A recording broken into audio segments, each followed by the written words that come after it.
City cable. నేటి ముఖ్యాంశాలు.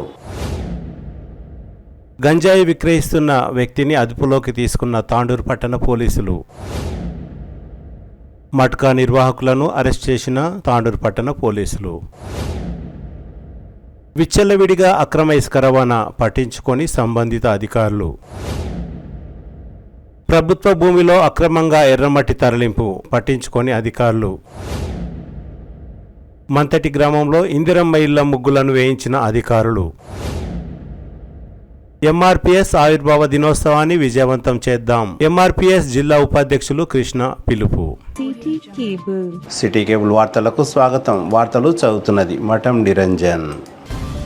తాండూరు పట్టణంలో గంజాయి విక్రయిస్తున్న ఓ వ్యక్తిని పట్టుకొని సుమారు 1.2 కిలోల గంజాయిని తాండూరు పట్టణ పోలీసులు స్వాధీనం చేసుకున్నారు. శుక్రవారం సాయంత్రం తాండూరు పట్టణంలోని రైల్వే స్టేషన్ ప్రాంతంలో విధుల్లో భాగంగా తాండూరు పట్టణ సీఐ సంతోష్ కుమార్ ఆధ్వర్యంలో తనిఖీలు నిర్వహిస్తుండగా ఓ వ్యక్తి హ్యాండ్ బ్యాగ్ తో అనుమానాస్పదంగా కనబడడంతో ఆ వ్యక్తిని పట్టుకొని పోలీసులు విచారణ చేపట్టారు. ఆ వ్యక్తి దగ్గర ఉన్న బ్యాగులో గంజాయి ఉండడం పోలీసులు గమనించారు. విచారణలో భాగంగా ఆ వ్యక్తి యాలల మండలం రాస్నం గ్రామానికి చెందిన లాల్ మహమ్మద్, వయస్సు 21 అని తెలిసింది. లాల్ మహమ్మద్ దగ్గర ఉన్న బ్యాగులోని 1.2 కిలోల గంజాయితో పాటు ఆయనను అదుపులోకి తీసుకొని కోర్టులో హాజరుపరిచినట్లు తాండూరు పట్టణ సీఐ సంతోష్ కుమార్ తెలిపారు. గంజాయి విలువ సుమారు 30,000 రూపాయలు ఉంటుందని తాండూరు పట్టణ సీఐ సంతోష్ కుమార్ తెలిపారు. ఈ సందర్భంగా తాండూరు పట్టణ సీఐ మాట్లాడుతూ గంజాయి తదితర మాదక ద్రవ్యాలకు సంబంధించి ఎలాంటి సమాచారం ఉన్నా పోలీసులకు సమాచారం అందించాలని కోరారు. మట్కా నిర్వహిస్తున్న 2 వ్యక్తులను తాండూరు పట్టణ పోలీసులు అరెస్ట్ చేసి రిమాండ్ తరలించారు. శుక్రవారం తాండూరు పట్టణంలోని వినాయక్ చౌక్ ప్రాంతంలో మట్కా నిర్వహిస్తున్న గాంధీనగర్ కు చెందిన షేక్ అబ్దుల్, ఇందిరమ్మ కాలనీకి చెందిన మహమ్మద్ షఫీ దగ్గర మట్కా చిట్టీలను అందుకు వినియోగిస్తున్న సంబంధిత వస్తువులతో పాటు 4,120 రూపాయల నగదును స్వాధీనం చేసుకున్నారు. ఈ సందర్భంగా తాండూరు పట్టణ సీఐ సంతోష్ కుమార్ మాట్లాడుతూ పేకాట మట్కా ఆడిన వారి వివరాలు తెలిపితే చట్టపరమైన చర్యలు తీసుకుంటామని తెలిపారు. తాండూరు పట్టణంలో ఇసుక రవాణా జోరుగా కొనసాగుతున్నది. సాయంత్రం 6 గంటల లోపు ఇసుక రవాణా ఆపవలసి ఉన్న నిబంధనలకు విరుద్ధంగా సాయంత్రం 7 గంటల తర్వాత కూడా ఇసుక రవాణా కొనసాగుతున్నది. తాండూరు ఫ్లైఓవర్ బ్రిడ్జ్ పై నుండి పదుల సంఖ్యలో ట్రాక్టర్లు అక్రమ ఇసుక రవాణా 3 పువ్వులు 6 కాయలుగా కొనసాగుతున్న సంబంధిత అధికారులు పట్టించుకోవడం లేదని స్థానికులు అంటున్నారు. ప్రభుత్వ అభివృద్ధి పనులకే ఇసుక రవాణా ఉండవలసి ఉండగా ప్రైవేట్ వ్యక్తులకే ఇసుకను విక్రయిస్తున్నట్లు వినికిడి. అక్రమ ఇసుకపై సంబంధిత అధికారులు దృష్టి సాధించి కఠినతరం చేయవలసి ఉందని పలువురు కోరుతున్నారు.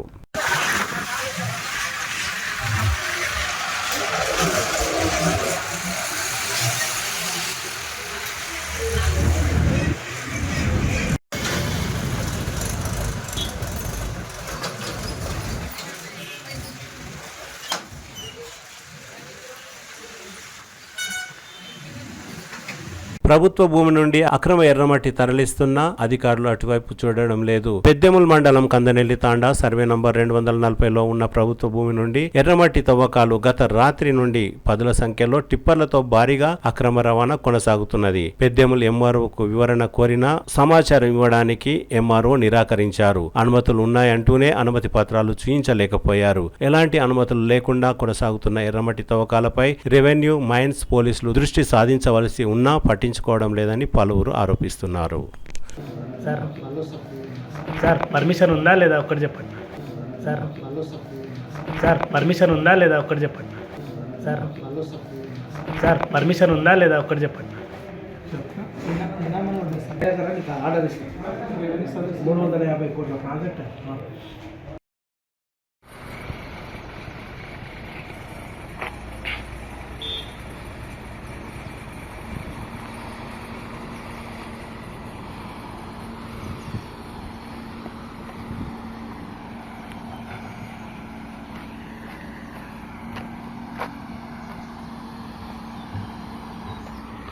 कब से चल रहा है ये? कब से चल रहा है? सुबह चलता होगा।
ये सब चीज़ें हम बहुत अब देख रहे हैं नौटंकी बहुत ज़्यादा हो रहा है, मेरे से बर्दाश्त नहीं हो रहा।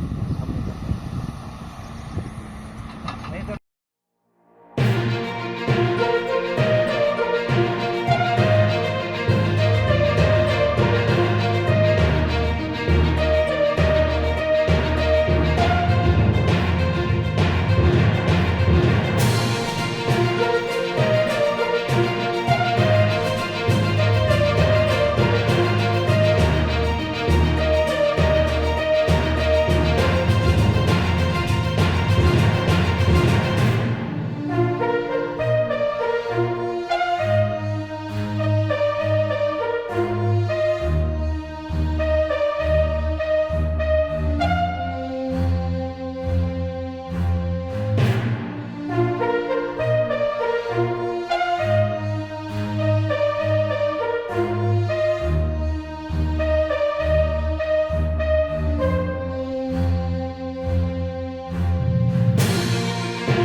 బషీరాబాద్ మండలం మంతటి గ్రామంలో ప్రభుత్వం ప్రతిష్టాత్మకంగా చేపట్టిన ఇందిరమ్మ ఇళ్ల నిర్మాణం కోసం అధికారులు చర్యలు చేపట్టారు. ఇందిరమ్మ ఇళ్ల కమిటీ ఆధ్వర్యంలో లబ్ధిదారులకు ఖాళీ స్థలంలో ఇళ్ల నిర్మాణం కోసం ముగ్గులను వేశారు. ఈ కార్యక్రమంలో ఏఈతో పాటు ఇందిరమ్మ కమిటీ సభ్యులు తలరి సురేష్, అంజిలప్ప, మోహన్ రెడ్డి, భూలక్ష్మి, శిరీష మరియు గ్రామస్తులు, కాంగ్రెస్ పార్టీ నాయకులు మొగలప్ప, శ్రీనివాస్ తదితరులు పాల్గొన్నారు. ఎంఆర్పీఎస్ 31వ ఆవిర్భావ దినోత్సవాన్ని విజయవంతం చేయాలని ఎంఆర్పీఎస్ వికారాబాద్ జిల్లా ఉపాధ్యక్షులు కృష్ణ కోరారు. బషీరాబాద్ మండలం ఎక్మై, మైల్వార్, నీలపల్లి, మర్పల్లి తదితర గ్రామాల్లో జూలై 7న ఎంఆర్పీఎస్ జెండా ఆవిష్కరణ గురించి స్థానికులతో చర్చించారు. ఈ సందర్భంగా కృష్ణ మాట్లాడుతూ ఎంఆర్పీఎస్ వ్యవస్థాపక అధ్యక్షులు, పద్మశ్రీ అవార్డు గ్రహీత మందకృష్ణ మాదిగ ఆదేశాల మేరకు ఎంఆర్పీఎస్ నాయకులు మండల పరిధిలోని అన్ని గ్రామాల్లో జెండా ఆవిష్కరణకు దిమ్మెలను సిద్ధం చేయాలని అన్నారు. జూలై 7న జరిగే ఎంఆర్పీఎస్ ఆవిష్కరణ దినోత్సవాన్ని ఘనంగా నిర్వహించాలని కోరారు. గ్రామాలలో ఎంఆర్పీఎస్ నాయకులు, గ్రామస్తుల సమన్వయంతో జెండా కార్యక్రమాన్ని విజయవంతం చేయాలని కోరారు. ఈ కార్యక్రమంలో ఎంఆర్పీఎస్ నాయకులు అంజిలప్ప, నరసింహులు తదితరులు పాల్గొన్నారు. కావున మనం 7 తారీఖు నాడు మన దండోరా జెండా ప్రతి మన గల్లీలా, మన అంబేద్కర్ దగ్గర మన గల్లీలా మన ఎంఆర్పీఎస్ జెండా ఆవిష్కరణ చేయాలి. మనం 30 ఏళ్ళ కళ మనకు నెరవేరింది. ఇప్పటి నుంచి మనం కూడా మన పిల్లలు కానీ మనం కానీ విద్యాపరంగా కానీ పిల్లలకు మన ఆడపిల్లలు కూడా ఉన్నారు. మన పిల్లల్ని మనకు రిజర్వేషన్ ఇప్పుడు మనము ప్రయోజనం పొందినాము. మన పిల్లల్ని ఇప్పటి నుంచి జర మీరు ఏమన్నా తిప్పలు పడండి కానీ వాళ్ళకు ఆడపిల్లలు కానీ మగపిల్లలు కానీ వాళ్ళకు మంచిగా విద్య, వాళ్ళకి పనులు చేయకుండా వాళ్ళకు విద్య మంచి చదువు చదవడానికి మీరు సహకరించండి. వాళ్ళకు మీరు ఏమైనా పని చేయండి కానీ వాళ్ళని అయితే చెడగొట్టకండి. కృష్ణమాదిగా అదే మన మాదిగ కులం చాలా వెనుకబడుతున్నాం, జనాభా పెట్టుకున్నాం, మనం వెనుకబడుతున్నామని మన రిజర్వేషన్ మనకు కావాలని ఎన్నో పోరాటాలు చేసి మనకు సాధించిండు. మనం దాన్ని సమాజాన్ని కూడా కృష్ణమాదిగా ఎన్నో వికలాంగులకు కానీ మనకు వృద్ధులకు వికలాంగులకు కానీ మనకు పింఛన్ విషయంలో కానీ ఆరోగ్యశ్రీ కార్డు కానీ ఇవన్నీ పథకాలు మనం సాధించుకున్న సమాజంలో మనం మాదిగ కులం అంటే గొప్ప కులము. మనం అన్ని కులాలకు సహకారం ఇచ్చే కులమే. మనం అన్నిటికీ సహకారం చేసుకుంటేనే మందకృష్ణ మాదిగ గారు సమాజానికి కూడా మనకు ఇంకోటి కూడా మన మాదిగ కులానికి రాష్ట్రపతి అవార్డు కూడా వచ్చింది. మనకు చాలా మాదిగల కంటే మన గొప్ప ఇది చూడండి. మీరు కృష్ణమాదిగ సాధించంటే మనం సమాజానికి కూడా మనం గొప్ప కులం, మనం బంగారు కులం లాగా మనం మిగిలింది. దాన్ని మనం కూడా దాన్ని సద్వినియోగం చేసుకొని ఇప్పటి నుంచి మనం గ్రామాల్లో కూడా అన్నిట్లో మనం ముందలుండి మనం ఈ కార్యక్రమాలు కానీ అన్నిట్ల విషయంలో రాజకీయంలో అన్ని పథకాలు కూడా మనము గొప్పగా మాకెందుకులే అని దూరం ఉండకుండా మనం గొప్పగా కావాలని ఈ 7 తారీఖు నాడు ఈ అంబేద్కర్ దగ్గర నీళ్ళ గిన్నె కట్టి మీరు అందరూ మన దండోర జెండా ఎగిరేసి ఇప్పటి నుంచి మనం భవిష్యత్తు ఇప్పటి నుంచి కొత్తగా తయారుగా మనం 30 ఏళ్ళు చాలా వెనుకబడినాం. చాలా మన కులం జనాభా వస్తున్నాం కానీ చాలా వెనుకబడ్డాం. కృష్ణమాదిగా ఒకటే మాదిగ కులం బాగా కావాలి, మనందరి కులం పిల్లలు బాగా కావాలి, మా వాళ్ళు ఎంత వెనుకబడుతున్నారని ఆయన ఎన్నో ఇది చేస్తున్నాడు. మీరు ఇప్పటి నుంచైనా మనం అంటాం ఇవన్నీ చేయాలని చెప్పుకుంటూ ఈ అవకాశం ఇచ్చిన అందరికీ ధన్యవాదాలు చెప్పుకుంటూ ముగిస్తున్నాం. ఫోటోలు కొట్టాలి. తిరిగి వచ్చే బులెటిన్లో తాజా వార్తలతో మళ్ళీ కలుద్దాం. అంతవరకు సెలవు, నమస్కారం. మరిన్ని వార్తల కోసం ఛానల్ సబ్స్క్రైబ్ చేయండి, షేర్ చేయండి, లైక్ చేయండి, కామెంట్ చేయండి. CT Cable.